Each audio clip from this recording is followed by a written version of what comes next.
चतुश्लोकी भागवताचे अर्धे सांगतो. म्यूटमध्येच म्हणा. अहमेवासमेवाग्रे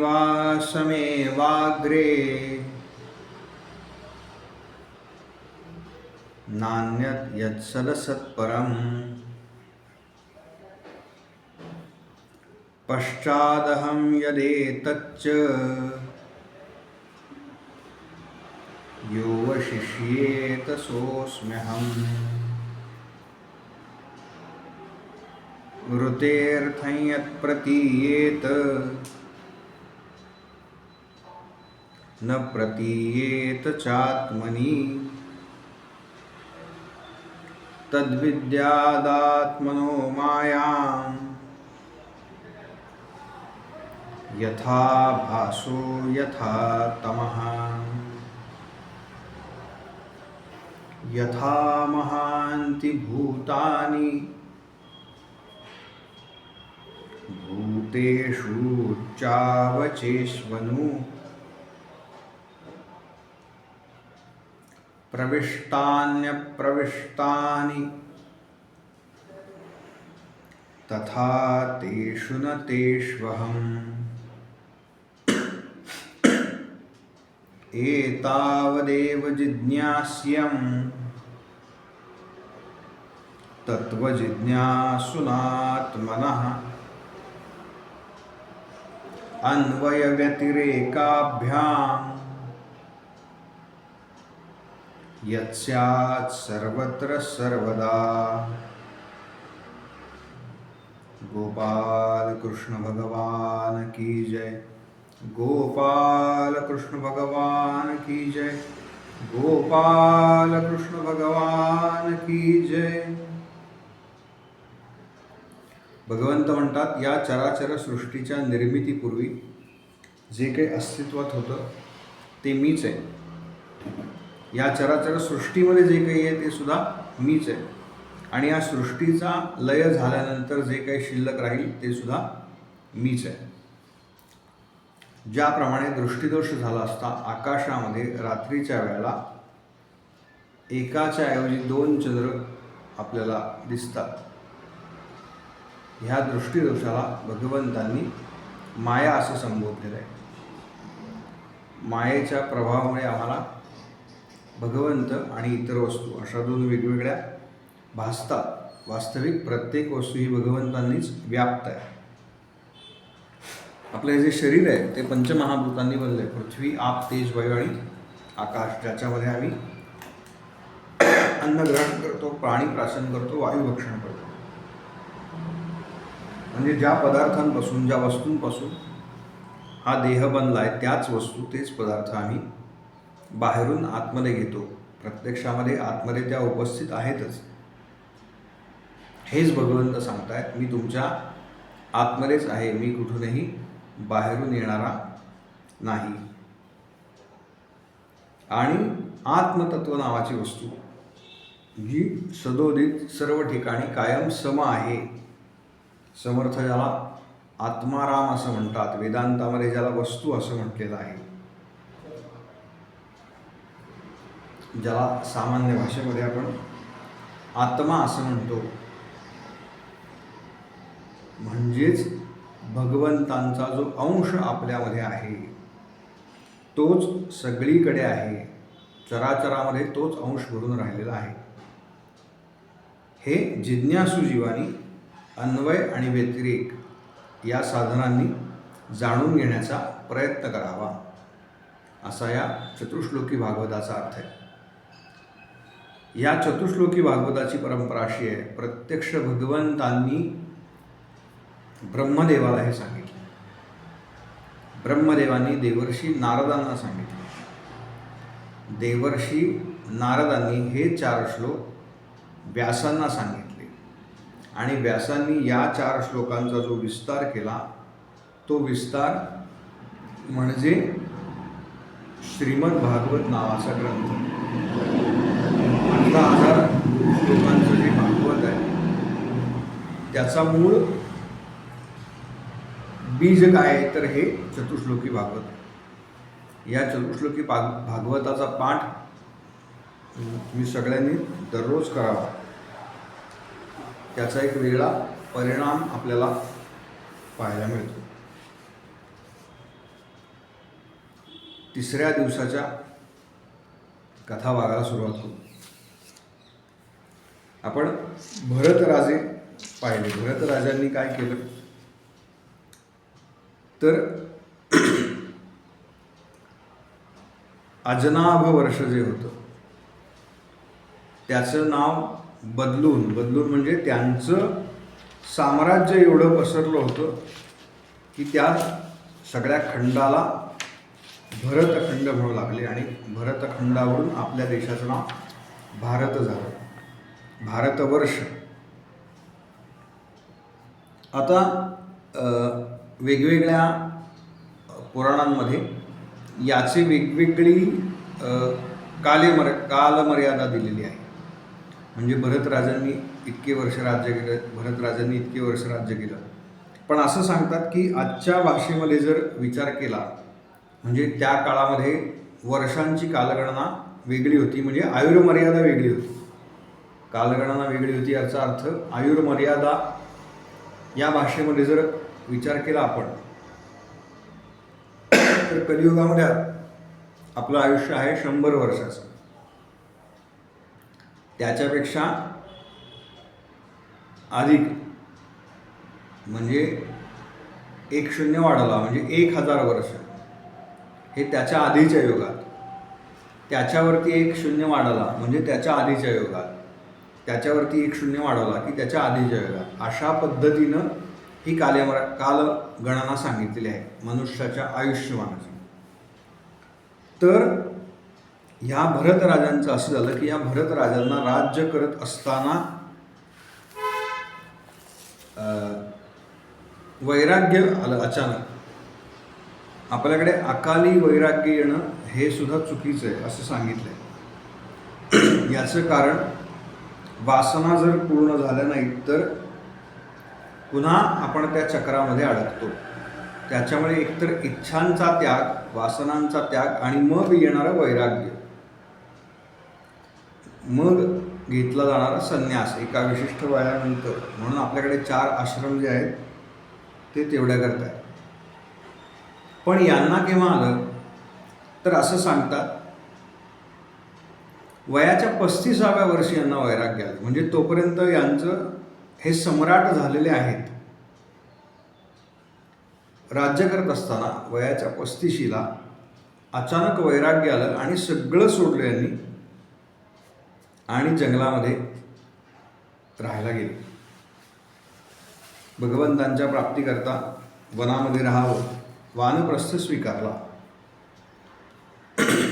काय करायचं वनामध्ये राहून तर एक कुटी बांधली आणि सकाळी पहाटे म्हणजे उठल्यानंतर गंडकी नावाची नदी, त्या नदीच्या जवळ यांची कुटी आहे. नदीमध्ये उभं राहायचं कमरे एवढ्या पाण्यापर्यंत आणि प्रणवाचा म्हणजे ओंकाराचा जप करायचा. असं काही काळ चाललंय. म्हणजे अधिक काळ साधने करता मिळावा म्हणून यांनी राज्याचा त्याग केला. काही काळ अगदी उत्तम साधना चालली आहे. म्हणजे ब्राह्म मुहूर्तावरती उठावं, पुढे 3 प्रहर 3 मुहूर्त साधना करावी, पुन्हा काही कंदमुळं फळं खावीत, पुन्हा साधनेमध्ये रममाण व्हावं, अशा पद्धतीनं साधना चालली आहे. आणि एक दिवस असा घडला साधनेमध्ये की जलामध्ये उभे असताना, नदीमध्ये उभे असताना, त्या नदीवरती पाणी पिण्याकरता म्हणून एक हरिणी आली.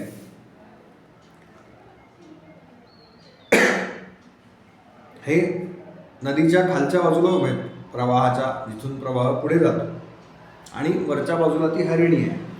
ती हरिणी पाणी पिते आणि पाणी पित असताना तिनं सिंहाची डरकाळी ऐकली आणि तिला असं वाटलं की हा सिंह आपल्याला आता आपलं भक्षण करणार, आपल्याला खायला आलेला आहे. म्हणून तिनं काय केलं, या तटावरून त्या तटावरती पलीकडे उडी मारण्याकरता सगळी ताकद एकवटली आणि पलीकडच्या तीरावरती ती गेली. पण ती हरिणी जी आहे ती गर्भिणी आहे. तिनं जेव्हा उडी मारण्याकरता ताकद लावली त्यावेळेला तिच्या पोटातून तो गर्भ नदीमध्ये पडला आणि हिचा अंदाज चुकला. ती समोरच्या किनाऱ्यावरच्या एका दगडावरती, उडीचा अंदाज चुकला कारण ती घाबरलेली होती आणि जोर लावल्यामुळे गर्भसुद्धा नदीमध्ये पडला. उडीचा अंदाज चुकल्यामुळे काय झालं, तिचं डोकं जे आहे ते समोरच्या दगडावरती आपटलं त्या हरिणीचं आणि ती गतप्राण झाली. तो गर्भ पडला आणि वाहत वाहत वाहत वाहत हे जे भरत राजे आहेत, ह्या भरत राजांच्या पुढे तो गर्भ आला आणि त्यांनी स्वाभाविकपणे तो उचलला आणि त्यांनी पाहिलंय की आता या छोट्या पाडसाला कोणी नाही आहे, त्याच्या आईचं नुकतंच निधन झालं, तेव्हा त्याला सांभाळलं पाहिजे. भूतदया हा आपला स्वाभाविक गुण आहे.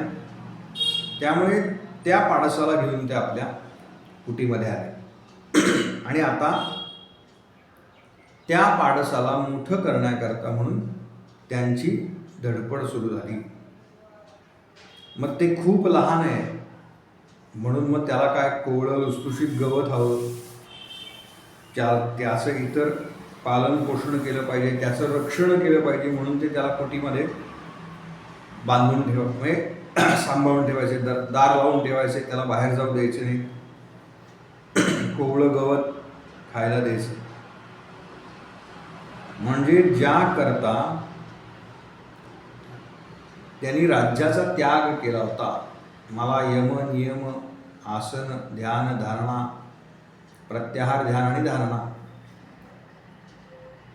या सगळ्या गोष्टी करता याव्यात, मला अधिकाधिक भगवंतांची आराधना करता यावी, याच्याकरता राज्याचा त्याग केलेले भरत राजे हे आता त्या हरणाच्या पाडसामध्ये एका अर्थाने आसक्त झाले.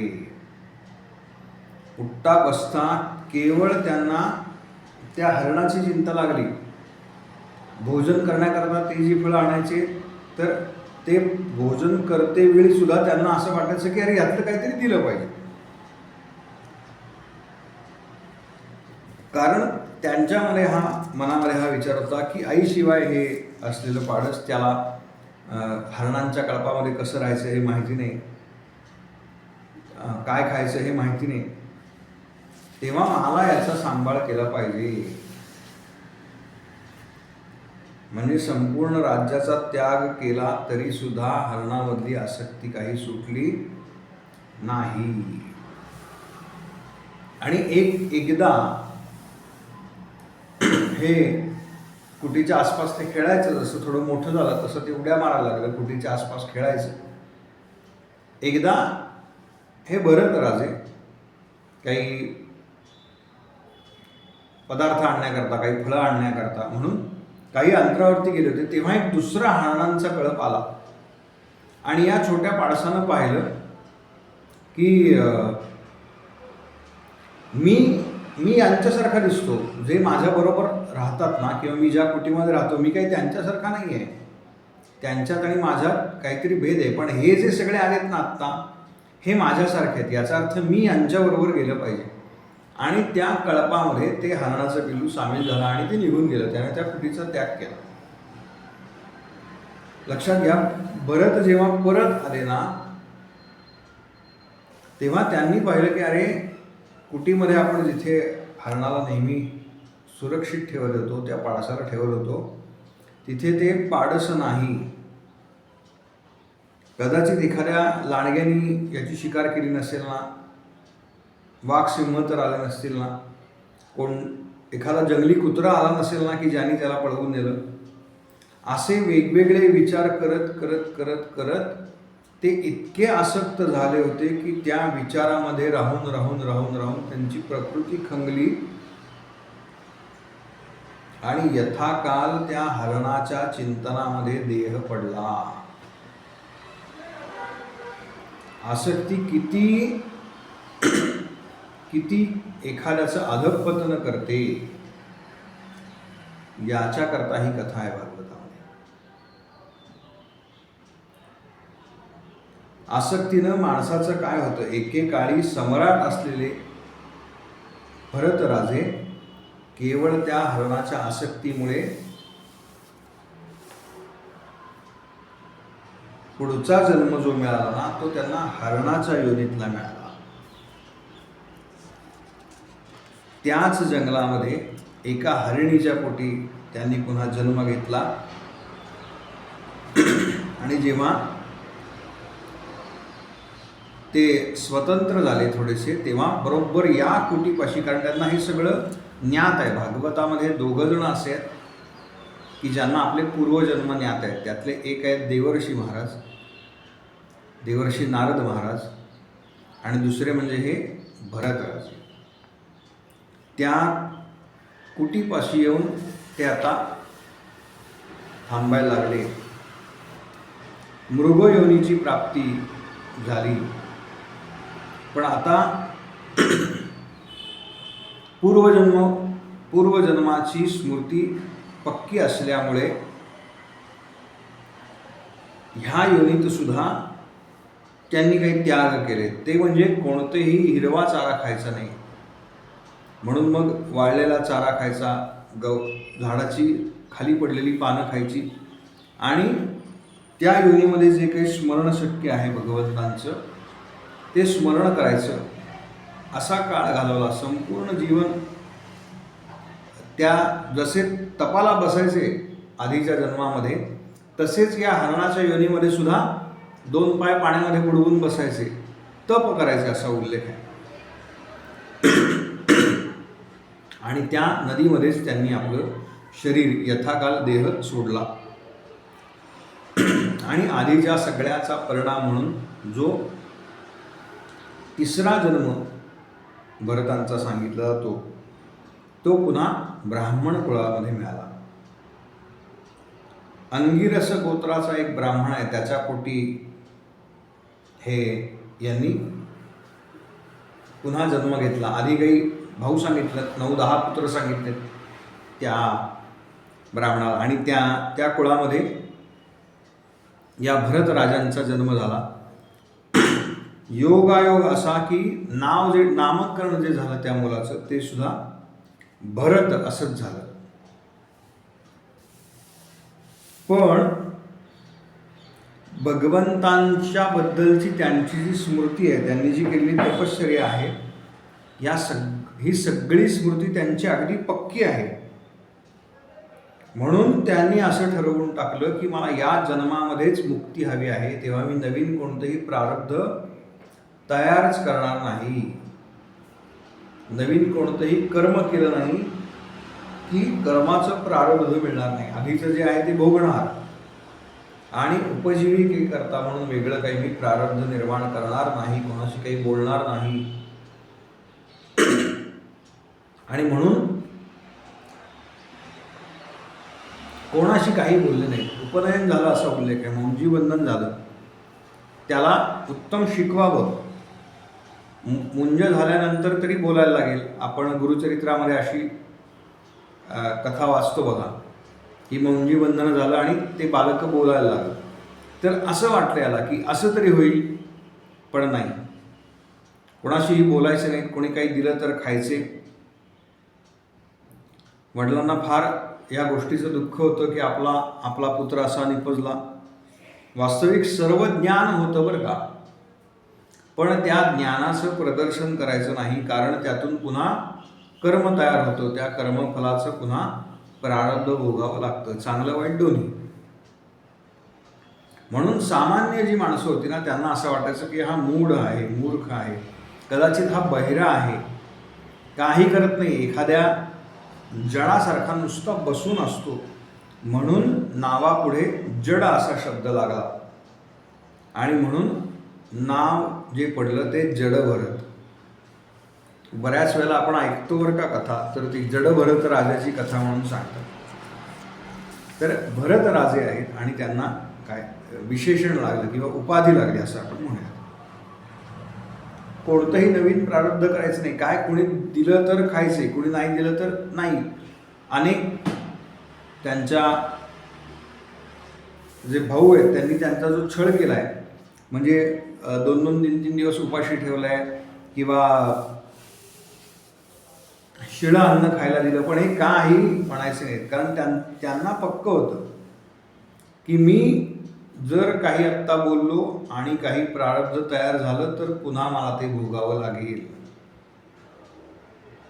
वेगवेगळ्या कथा आल्यात जडभरतांच्या या तिसऱ्या जन्माच्या. त्यात एकदा एका शेताच्या बांधावरती बसले होते आणि काही त्या काळच्या प्रथेप्रमाणे म्हणा डाकू किंवा काय चोर दरोडेखोर यांच्या सरदार जो होता त्यानं नरबळी देण्याचा, मनुष्यबळी देण्याचा संकल्प केला होता देवीला. आणि मनुष्यबळी जो देतात तो एकदम असा हट्टाकट्टा, धष्टपुष्ट म्हणता येईल असा देतात. आणि त्यांनी एक बळी पकडून आणला होता यज्ञामध्ये देण्याकरता म्हणून, पण असं सांगतात की तो पळून गेला. म्हणून त्याचे जे माणसं होती त्या सरदाराची, डाकूची, ती दुसरा कोणीतरी मनुष्य मिळतोय का बळी देण्याकरता असे फिरत फिरत फिरत या भागामध्ये आले. आणि यांनी बघितलं की हा जो आहे जडभरत हा एकदम तब्येतीनं तर उत्तम आहे, काही करत नाही, कोणी ह्याच्याकडे लक्ष देत नाही, याचा आपण बळी देऊ. म्हणजे याला हा गायब झाला तरी लोकांना फारसं काही वाटणार नाही. म्हणून त्याला काय गोडगोड बोलून घेऊन गेले. आणि त्याच्या लक्षात आलं हे कशा करता सगळं चाललंय. कारण नरबळी देतात ना तेव्हा ते सजवतात सगळ्या त्या बळीला. पण जडभरत असा विचार करतात की हे जर देवीच्या मनात जर हेच असेल तर असंच होईल. आणि तो त्याला बांधलं वगैरे.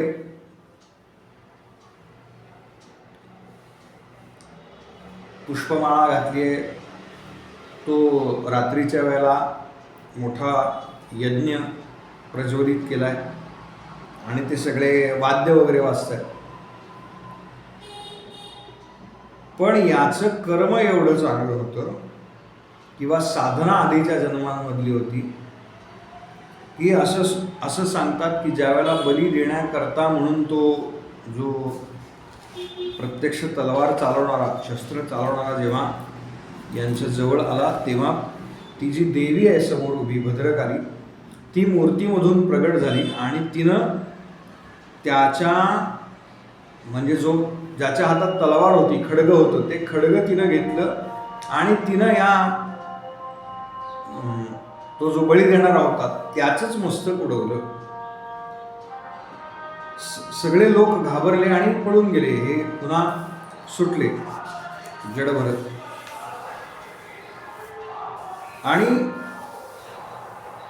असं करता करता काही काळ गेला. देववशामध्ये जे आहे, जे माझ्या प्रारब्धाने मला भोगायला लागणार आहे ते मी भोगणार, ते भोग मी भोगून संपवणार, असं पक्क होतं. त्यामुळे कधी कोणाला काही बोलायचं नाही. आणि एक प्रसंग त्यांच्या आयुष्यामध्ये असा घडला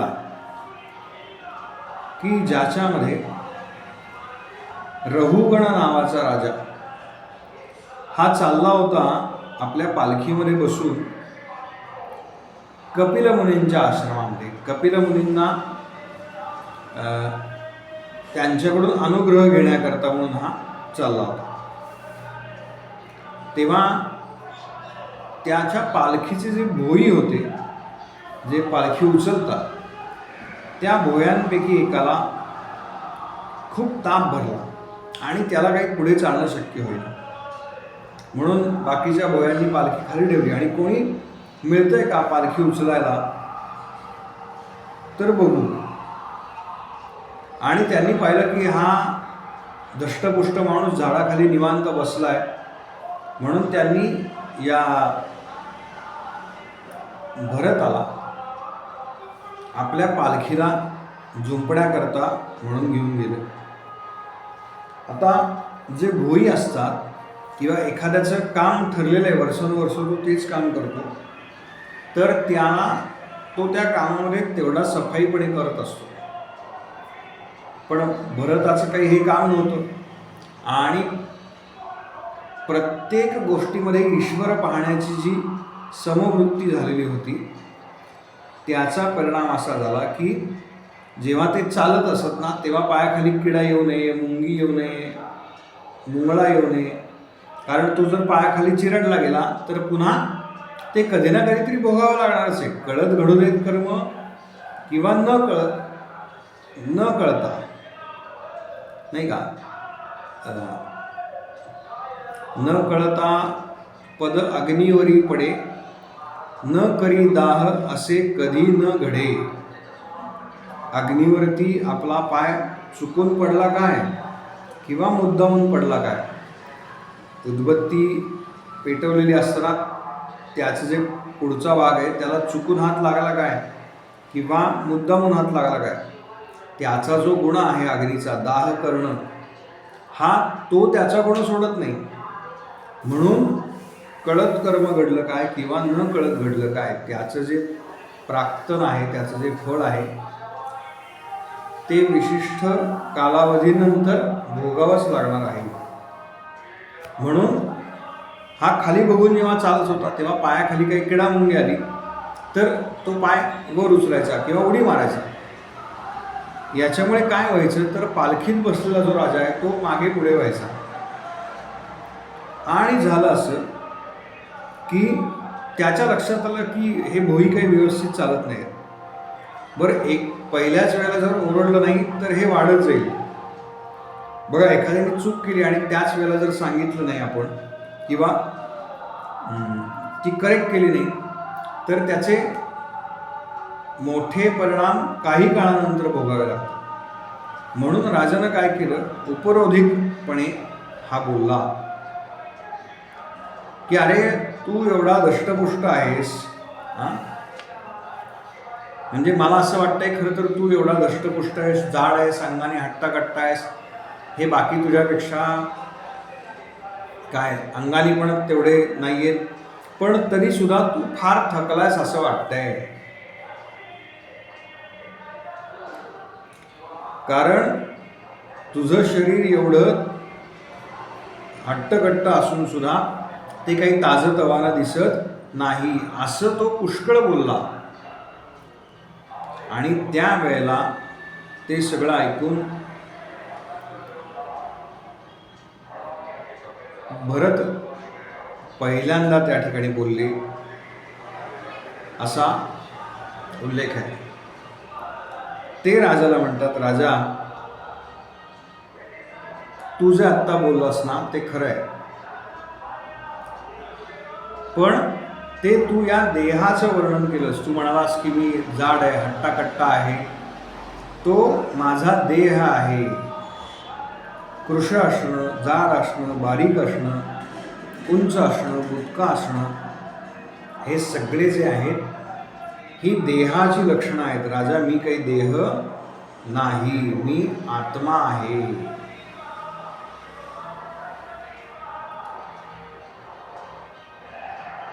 तू या एका छोट्या प्रदेशाचा राजा आहेस, पण मी तुला सांगतो मी कोण होतो.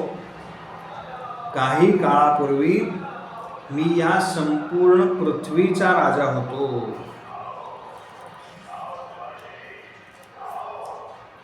राजा स्थूलता, कृशता, व्याधी, भूक, जन्म, मरण, इच्छा, म्हातारपण, निद्रा, देह, देहाभिमान हे सगळं कशामुळे उत्पन्न होतं, तर आपण या देहालाच मी असं समजतो. पण माझ्यामध्ये हा कुठलाही लवलेश नाही. तू राजा आहेस आणि मी प्रजा आहे, हा व्यावहारिक बुद्धिभेद आहे राजा. वास्तविक परमार्थाच्या दृष्टीनं पाहिलं ना तर सगळे एकच आहेत. कोण स्वामी आणि कोण प्रजा, कोण स्वामी आणि कोण सेवक, अशी परिस्थिती आहे.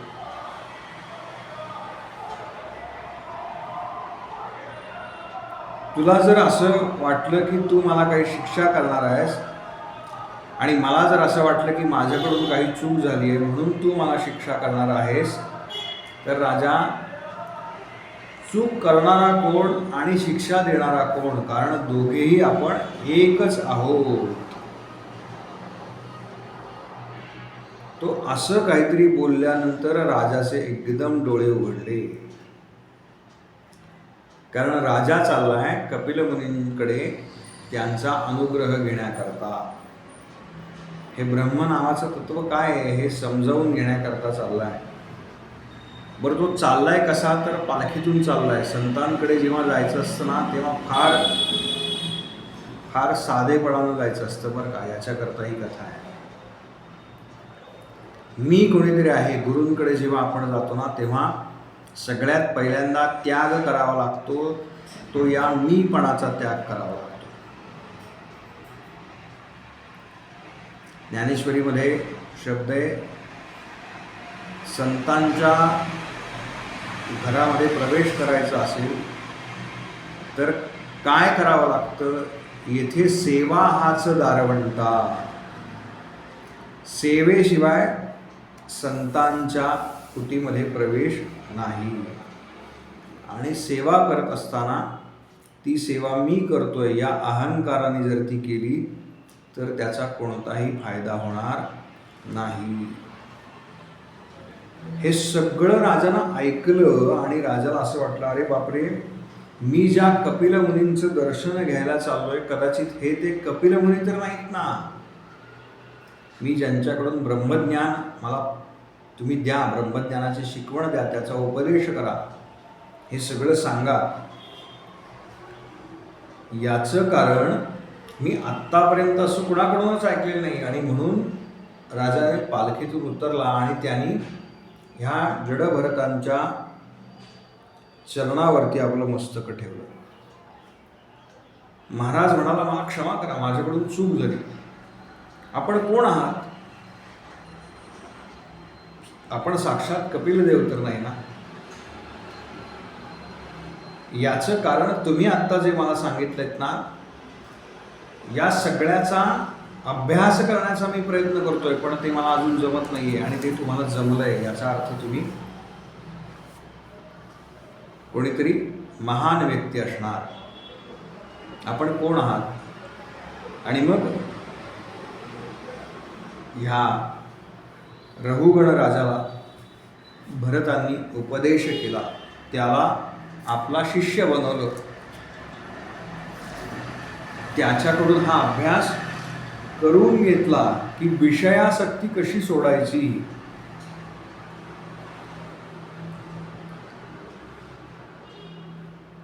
राजाच्या मस्तकावरती हात ठेवला.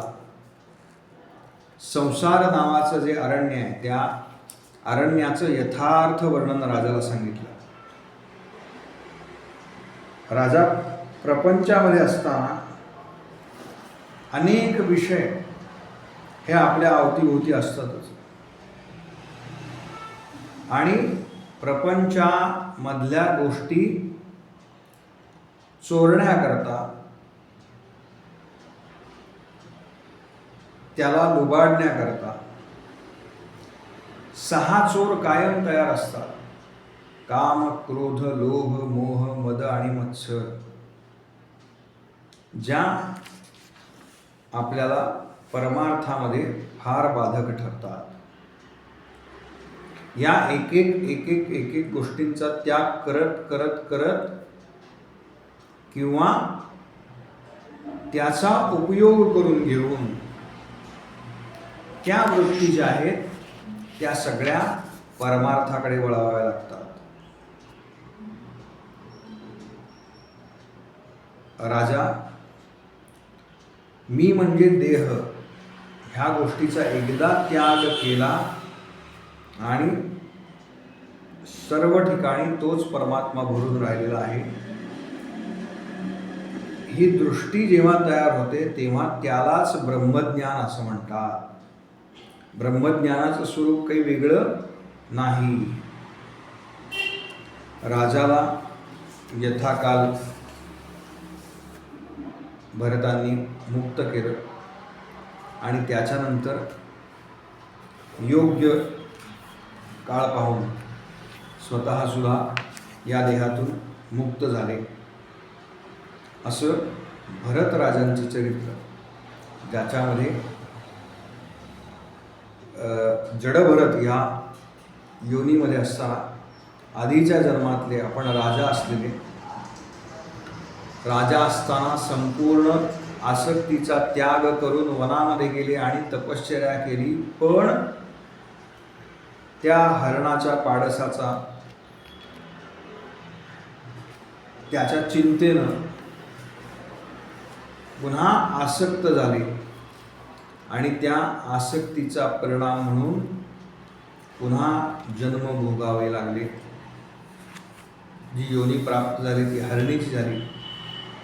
त्या योनीचा त्याग केल्यानंतर पुन्हा माणसाचा देह मिळाला आणि ह्या माणसाच्या देहानंतर 3ही जन्मांची स्मृती चांगली असल्यामुळे नवीन कोणतंही प्रारब्ध तयार केलं नाही आणि यथाकाल त्यांनी देह ठेवला.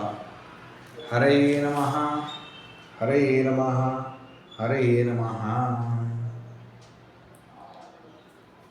याच्यानंतर भागवतामध्ये जे आख्यान येतं ना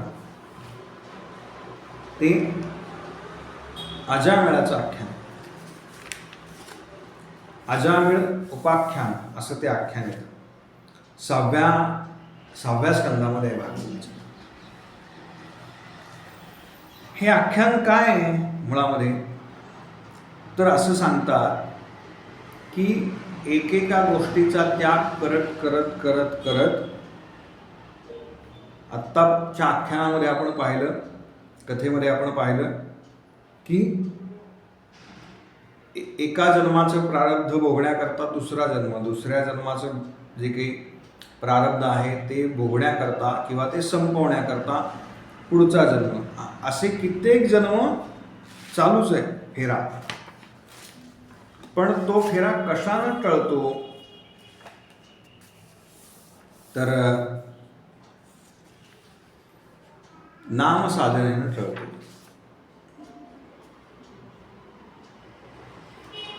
अजामिळ नावाचा एक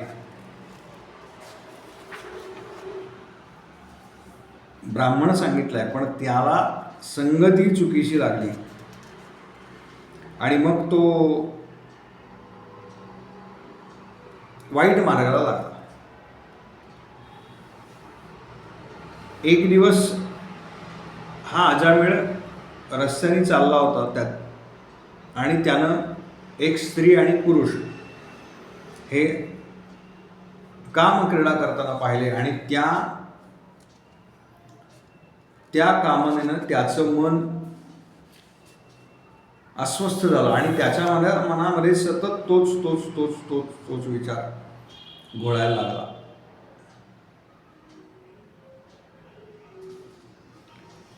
आणि म्हणून त्यानं एक एक एक एक एक एक करत असं सांगतात की भोगांचा इतक्या आहारी गेला होता तो, इतक्या आहारी गेला होता की 9 पुत्र आहेत त्याला. चोऱ्यामाऱ्या करायचा, वाईट मार्गांचा सगळा अवलंब करायचा आणि दासीच्या संघानं तो दूषित झाला असा उल्लेख आहे. 9 पुत्र आहेत आणि त्याची जी पत्नी आहे ती आता 10व्यांदा गर्भवती आहे.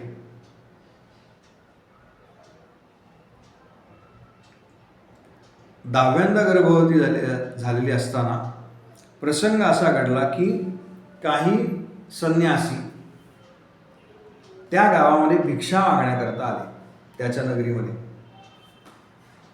आणि योगायोगानं ते संन्यासी ह्या अजामेळाच्या घराच्या बाहेर भिक्षेला म्हणून थांबले. आता असं आहे की आपल्याकडे जर कोणी भिक्षेला आला तर आपण त्याला काहीतरी दिलं पाहिजे. आत्ताच्यासारखं पूर्वी नव्हतं, त्यावेळेला सहज भिक्षा दिली पाहिजे आणि दिली जायची आणि मागणाऱ्याला सुद्धा त्याचं काही वाटायचं नाही, म्हणजे लाज वाटत नव्हती. आत्ता जशी स्कॉलरशिप घेताना लाज वाटत नाही तसंच भिक्षेचं आहे.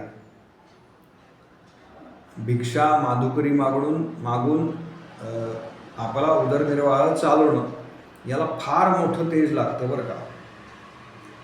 याचं कारण अन्नाबरोबर सद आणि असद दोन्ही वासना येत असतात ते देणाऱ्याच्या. तर त्या सगळ्या वासना ज्या आहेत, दान अवघड काय आहे, सगळ्यांना दान घेण्याचा अधिकार का नाही, तर याचं कारण हे आहे की दान पचवणं हे सगळ्यात अवघड आहे. आज सुद्धा इथे मोदी गणपती जे आहे पुण्यामध्ये, पूर्वीच्या काळी अशा प्रथा होत्या की कीर्तनकार प्रवचनकार यांची उपजीविका कशावर चालायची, तर श्रोते जे असायचे आलेले ते काही तांदूळ गहू म्हणजे अन्नधान्य, थोडक्यामध्ये धान्य द्यायचे. कोणी केळी द्यायचं, कोणी काही पैसे दक्षिणा द्यायचे, तर त्याच्यावरती त्यांची उपजीविका चालायची. तर आज सुद्धा मोदी गणपतीला जेव्हा कीर्तनं किंवा प्रवचनं होतात तर तिथले जे जुने श्रोते आहेत, म्हणजे आपल्या आधीची पिढी एक, तर ते तिथे ताटली ठेवलेली असते आणि आज सुद्धा तिथल्या माता भगिनी ह्या त्याच्यामध्ये काही तांदूळ ठेवतील, एखादं फळ ठेवतील, सफरचंद ठेवतात, पेरू ठेवतात. का तर ते त्या सगळ्यावरती हा जो कीर्तनकार प्रवचनकार आहे त्याची उपजीविका चालते आणि त्याच्याकरता आमच्याकडून काहीतरी, म्हणजे आमच्याकडे जे आहे ते देणं हा संस्कार त्याच्यामध्ये आहे आणि त्याच्यावरती त्याची उपजीविका चालायची. त्याचं तेवढं तेज असायचं, त्याचं तेवढं सामर्थ्य असायचं की त्याच्यावरती उपजीविका करून तो सगळं व्यवस्थित पार पाडायचा आणि लोकांची देण्याची क्षमता होती, क्षमतेपेक्षा इच्छा होती. आता परिस्थिती इतकी वाईट झालेली आहे की लोक हॉटेलमध्ये 200 रुपये खर्च करतील पण कीर्तन प्रवचन ऐकल्यानंतर 100 रुपये बुवांना देऊ शकत नाही. आपल्या सगळ्यांची खरं तर परिस्थिती उत्तम आहे बरं का, पण आपली मानसिकता उत्तम नाही, लक्षात ठेवा. परिस्थिती हा वेगळा विषय आहे आणि मानसिकता हा वेगळा विषय. आम्ही जेव्हा एखाद्याला देतो ना, तर मी नेहमी सांगतो हे कथेला की तुम्ही कुलदेवतेला काही देताय ना, आपल्या देवीचं काही करताय, कुलदेवीचं काही करताय, कुलदेवतेचं काही करताय, तेव्हा चांगल्यात चांगलं अर्पण करा देवाला. सद्गुरूंना देताय, गुरूंना देताय. आपल्या भगिनी वर्गाने विचार करावा, आपण 100-200 रुपयाची साडी वापरतो का हो? नाही ना वापरत. मग ती आपण देवीला का देतो? तुम्ही ज्या पद्धतीचं वस्त्र वापरता त्याच उत्तम पद्धतीचं वस्त्र हे दिलं पाहिजे देवीला, किंवा काय कीर्तनकारांना. अनेक जण कथेनंतर ना मी हे सांगतो की काही उपरणे आणू नका. का? याचं कारण ते उपकरण कधी आपण उघडून बघितलेलं नसतं. हात रुमालापेक्षा छोटं असतं, त्याच्यावरती लिहिलेलं असतं उपकरणे किंमत 45 रुपये. 45 रुपयामध्ये उपकरण येईल का हो? आपण विचार केला पाहिजे. काहीतरी द्यायचं आहे 4 लोकांमध्ये, मला दाखवायचं आहे मी काहीतरी दिलं म्हणून ते देणं, याला काहीही अर्थ नाही. मला याच्यापेक्षा उत्तम काय देता येईल, अधिक मी काय देऊ शकतो याचा विचार केला पाहिजे. देवीला जाताना आपण आपल्या काय ओटी भरतो, वर्षातनं एकदा जाता काही जण कुलदेवीला, जी काही पूजा बांधणार आहोत ना आपण, त्यावेळेला उत्तम प्रकारचं सगळं घेऊन जा, घरातलं घेऊन जा धान्य. तिथे विकत मिळतं, हा एक भाव आहेच, पण आपण आपल्या घरात जे साठवलं आहे ना, पूर्वीच्या काळात साठवणूक असायची बघा, वर्षाचं धान्य एकत्र भरायचे. देवीला जायचे ना तर एक काय 8 दिवस 15 दिवस एखादा किलो जे काय तुम्ही ठेवणार आहात देवासमोर ते आधी घेऊन या आपल्या घरामध्ये, आपल्या वास्तूमध्ये ते राहू देत काही काळ आणि मग ते अर्पण करा. आपली वस्तू अर्पण करणं याला फार मोठं भाग्य लागतं. याचं कारण ती जेव्हा आपण घरामध्ये आणतो ना तेव्हा त्याच्यावरती आपला जीव जडतो. लक्षात घ्या, ती आपली आहे असं वाटायला लागणं आणि त्या वस्तूचं समर्पण करणं. जाता जाता बाजारात गेलो आणि पेढ्याचा बॉक्स घेतला आणि तो ठेवला, हा ठीक आहे, एक भाग आहे त्यातला. पण नेहमी मी सगळ्यांना हे सांगतो की नेहमी दुसऱ्याला देताना उत्तम गोष्ट द्या. याचं कारण तुम्ही आत्ता एखादी काय 100 रुपयाची साडी द्याल एखाद्याला, पण तो तुमच्या पाठीमागे तुमची किंमत करतो, तेव्हा हे अगदी टाळा. याने आपण ना पुढचं कर्म किंवा पुढचे भोग तयार करतो, हे लक्षात ठेवा. काय नाही ना वस्तू शक्य, काय तुम्हाला जे काही शक्य आहे ना आर्थिक ते द्या. तो काही म्हणत नाही तुम्हाला अमुक का नाही आणलं, कोणी म्हणत नाही असं आपल्याला. पण आपण यानं पुढच्या कर्मांचे काय म्हणतात त्याला, भोग तयार करतो. असो, हा अजामिळ जो आहे त्याची पत्नी 10व्यांदा आता गर्भवती आहे आणि हे 4 संन्यासी त्याच्या दारामध्ये आले. तिनं भिक्षा म्हणजे कोरडं अन्न दिलं, तेव्हा ते म्हणाले की आता वेळ बऱ्यापैकी टळून गेली, तेव्हा तूच स्वयंपाक कर आणि आम्हाला वाढ. तिनं स्वयंपाक केला, त्यांना जेवायला वाढलं. त्यावेळेला हा अजामिळ नाही आहे. आणि भोजन झाल्यानंतर भोजनाचं जर पुण्य आपल्याला हवं असेल तर आपल्याकडे भोजन दक्षिणा हा विषय. दक्षिणा किती द्यायची, पुन्हा खरं तर तो मुद्दा मगाशी जो मी मांडलो ना तो आहे. माझ्याकडे जर येणारे ब्राह्मण किंवा माझ्याकडे येणारे जे गुरुजी आहेत ना, मी राहतो पुण्यातल्या शनिवार पेठेमध्ये आणि ते जर बाणेरवरून येणार असतील तर मी त्यांना 11 रुपये दक्षिणा द्यायची का? त्यांचा पेट्रोलचाच खर्च जर 100-200 रुपये होणार असेल तर किमान मी त्यांना तो खर्च निघून अधिक काहीतरी त्यांना मिळालं पाहिजे, एवढी तरी दक्षिणा दिली पाहिजे. हे कशा करताय आपल्याकडे हे समजून घ्या. हे काही त्याला पाहिजे म्हणून नाही आहे. आपली जी आर्थिक घडी होती ना पूर्वीच्या काळी, आर्थिक अर्थचक्र जे होतं ना ते अशा पद्धतीने फिरत होतं. सत्यनारायणाची पूजा आहे समजा आपल्याकडे, तर आपण त्या ब्राह्मणाला बोलवतो, त्याच्याकडनं ते सगळे विधी करून घेतो. पूर्वी आपल्याकडे गणपती बसवायला सुद्धा गुरुजी यायचे. का? तर त्यांचा चरितार्थ चालण्याकरता या सगळ्या गोष्टी आहेत. मग त्यांना किती दक्षिणा द्यायची, तर एका दिवसाचा किती खर्च आहे. तुम्ही जर नोकरी करत असाल किंवा तुमचे यजमान नोकरी करत असतील तर आजच्या परिस्थितीप्रमाणे, आजच्या याच्याप्रमाणे काय त्यांना किती मिळत आहेत, आपण असं अगदी पकडून चालू की त्यांना 30,000 रुपये मिळत आहेत, म्हणजे 1,000 रुपये रोजचे, तर किमान 1,000 ते 1,500 रुपये दक्षिणा आपण दिली पाहिजे. व्यावहारिक भाषेमध्ये बोलतोय. याचं कारण तो मागणार नाही, किंबहुना जास्तच दिली पाहिजे त्याच्यापेक्षा. पण तो जर अर्धा पाऊण तास त्याचा खर्च करून माझ्याकडे येतो, 1.5-2 तास माझ्याकडे थांबतो, ते जे सगळं कर्म करतो, हे कुणाकरता करतोय तो? तर त्याला काही मिळावं म्हणून नाही आहे, तुमच्या घरामध्ये कार्य आहे. हे सगळं जो तो करणार आहे ना, आपण जो संकल्प करतो त्या संकल्पामध्ये सांगितलंय की माझ्या सगळ्या कुटुंबाच्या कल्याणाकरता मी हे ब्राह्मणाकडून करून घेत आहे किंवा मी हे तिसऱ्या व्यक्तीकडून करून घेत आहे. मग त्याचा चरितार्थ कसा चालणार? त्याचा जर योग्य चरितार्थ चालला नाही, त्याचंच जर पोट भरलं नाही, तर तो समाजाचं भलं व्हावं म्हणून कसं काय झटेल? फार बारीक बारीक विचार आहेत आपल्याकडे. मग त्याला लागणारं जे साहित्य आहे ना, त्या सगळ्यांचा व्यवसाय ते याच्यावरती अवलंबून आहे, म्हणून ते आणायचे. मला बरेच जण विचारतात बरं का, ती मागच्या पूजेतली सुपारी वापरली तर चालेल का? मागच्या पूजेतली सुपारी जर तुम्ही वापरली ना, म्हणजे मागच्या पूजेत वापरली ना, तर ती विसर्जन करा झाडामध्ये. निसर्गातून आलेलं जे आहे ना, ते निसर्गात देणं पुन्हा, हा संस्कार ह्या सगळ्या पूजा विधींमध्ये आहे.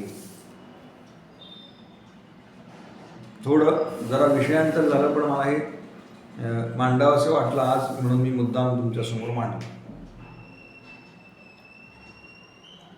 अजामिळाचा कडे हे जेवायला आले आणि यांनी भोजन दक्षिणा मागितली. तेव्हा अजामिळ आला आणि तो म्हणाला की भोजन दक्षिणा वगैरे काही मिळणार नाही, चालायला लागा. तेव्हा ते म्हणाले की आमच्या असं लक्षात आलं की तुझी पत्नी आत्ता गर्भवती आहे, तेव्हा आम्ही नारायणाचे उपासक आहोत, तर आम्हाला एकच दक्षिणा दे की तुला होणाऱ्या अपत्याचं नाव, पुत्राचं नाव तू नारायण असं ठेव.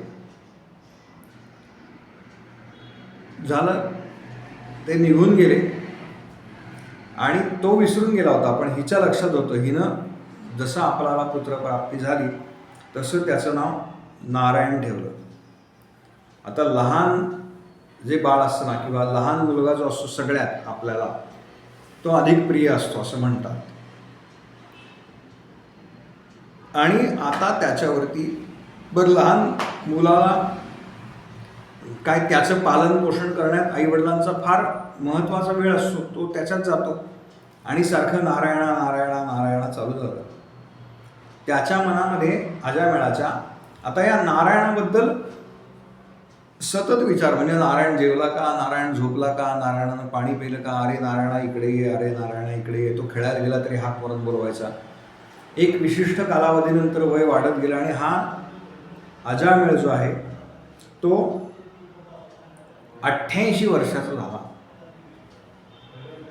पण मनामध्ये पुत्र झाल्यानंतर हा मुलगा पण थोडा मोठा झाला आहे, 5-7 वर्षाचा आहे तोपर्यंत. उशिरा 10वं अपत्य झालेलं आहे त्याला. हे तो नारायण खेळतोय, तर खेळताना नारायणा अरे खेळू नकोस, इकडे माझ्याजवळ बस, नारायणा माझ्याजवळ बस, नारायणा पाणी पितोस का, नारायणा तुला हे हवंय का, असं सतत सतत त्याचं नारायण नाम चालू झालं.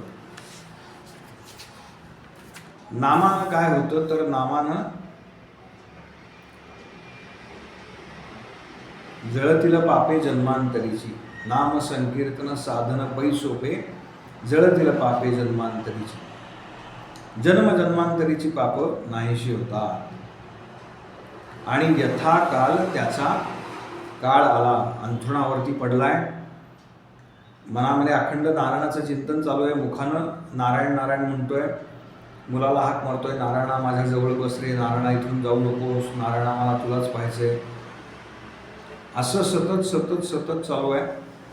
आणि त्याला मृत्यूच्या काही काळ आधी हे सगळं दिसायला सुरुवात होते असं म्हणतात. आपली पापं आपल्याला न्यायला कोण आला, यमदूत आलेत का विष्णुदूत आलेत, हे दिसायला सुरुवात होते. आपण जेव्हा म्हणतो ना घरघर लागली एखाद्याला, काही फार पुण्यात्मे असतात बरं का, की कळत पण नाही काय झालं आणि सिव्हिअर हार्ट अटॅक ज्याला म्हणतो आपण आत्ताच्या भाषेमध्ये, काय बसले होते छान आणि पाणी बिणी प्यायलं आणि एकदम मान टाकलं बघा. परवा आमच्या इथे एक प्रसंग घडला. नाथषष्ठीला माझा कार्यक्रम होता. एक 80 वर्षाचे आजोबा आले. उंबऱ्यावरती मंदिराच्या बसले होते, कठड्यावरती. एकांना त्यांनी त्यांच्या पिशवीमध्ये 80च्या आसपास असतील ते आजोबासुद्धा, 80+ पिशवीमधनं हार काढला. म्हणाले नाथांना हा हार घाला. 200 रुपये दिले त्यांना. म्हणाले मला चालता येत नाही. घरातून चांदीची कोयरी आणली होती, कुंकू, हळद कुंकू. ती म्हणाले हे लावा नाथांना. आणि ते काका ते सगळं करून हार घातला त्यांनी नाथांच्या मूर्तीला. पैसे ठेवले तिथे आणि ती कोयरी द्यायला परत आले तर हे असे आडवे पडले होते. आणि तिथे त्यांनी देह ठेवलं. त्याच्या आधी त्यांनी शिवपुराण ऐकलं होतं. शिवपुराणावरती कार्यक्रम होता माझा.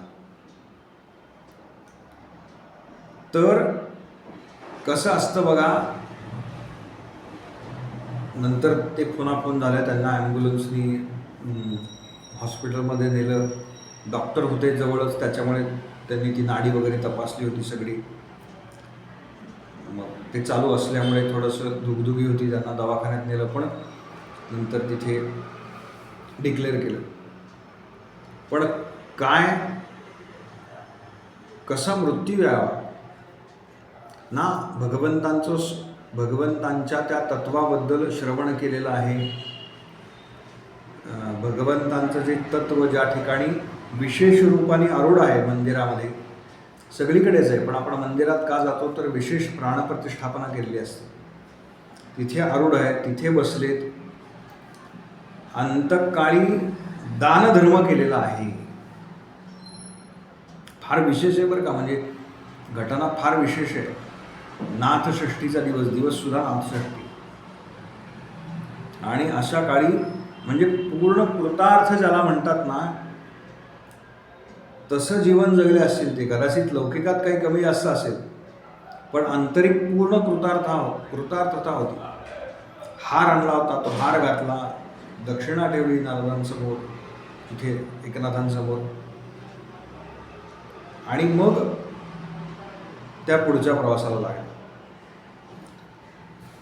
तसं याचं झालंय की 88व्या वर्षी त्याला आता ते यमदूत दिसायला लागलेले आहे. आणि यमदूत जसे दिसायला लागले तसेच विष्णुदूत पण दिसायला लागले. आणि आता त्या दोघांमधला संवाद याला ऐकू येतोय. यमदूत म्हणतायत हा याला आम्ही घेऊन जाणार. विष्णुदूत म्हणतायत नाही, याला आम्ही घेऊन जाणार. मग यमदूतांनी सगळा पाढा वाचला. यांनी काय आत्तापर्यंत कशी कृष्णकृत्य केलेली आहेत, कसा वागलाय, कशा प्रकारे लोकांना त्रास दिलाय. विष्णुदूत म्हणतायत हे सगळं ठीक आहे, पण अंतकाळी याच्या मुखामध्ये नारायणाचं नाम आलेलं आहे. तेव्हा अंतकाळी ज्याच्या मुखामध्ये नाम आहे त्याला विष्णुलोक प्राप्त होतो. तेव्हा यमदूत सांगतात की अरे याने जे नाम घेतलंय ना ते काही भगवंताचं नाहीये, ते याच्या मुलाचं नाव आहे.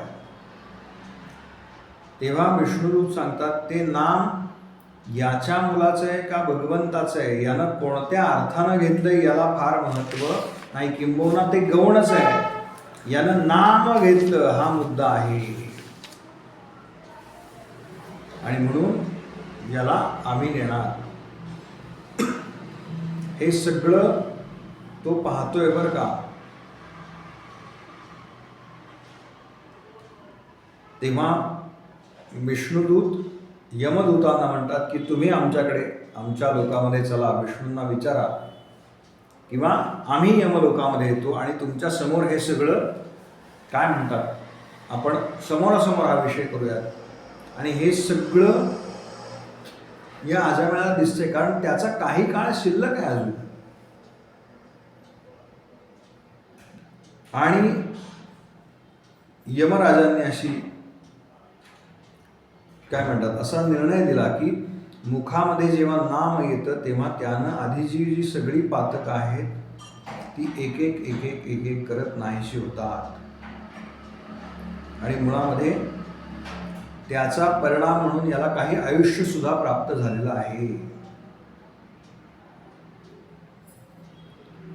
आणि यमदूत आपल्या लोकाला निघून गेले, विष्णुदूत आपल्या लोकाला निघून गेले आणि हा अजामिळ हे सगळं पाहतोय आणि त्याच्या लक्षात आलं की अरे, जर आपण आपल्या मुलाचं नाव नारायण ठेवलं आणि त्या नारायण नामाने म्हणजे मुलाच्या नावानं आपला एवढा उद्धार झाला, तर आपण प्रत्यक्ष सगळ्या गोष्टी एकवटून, सगळी इंद्रिये एकवटून जर त्या नारायण नामाची उपासना केली, त्या नारायणाची प्रत्यक्ष उपासना केली, भगवंतांची प्रत्यक्ष उपासना केली, तर आपण या सगळ्यातून मुक्त होऊ. म्हणून त्याचा जो आयुष्यातला पुढचा काळ होता तो त्यानं अखंड नारायण नामामध्ये घालवला. कोट्यावधी जन्म पूर्वी झाले असतील आणि त्याच्यामध्ये अनेक पापं जरी केली असतील तरी ती पापं जाळून टाकण्याचं सामर्थ्य ह्या नारायण नामामध्ये आहे. अखंड नारायण नामाचा उच्चार त्याने आपल्या शेवटपर्यंत केला आणि यथाकाळ हा अजामिळ मुक्त झाला. हरे नमः, हरे नमः, हरे नमः. श्रीकृष्णार्पणमस्तु.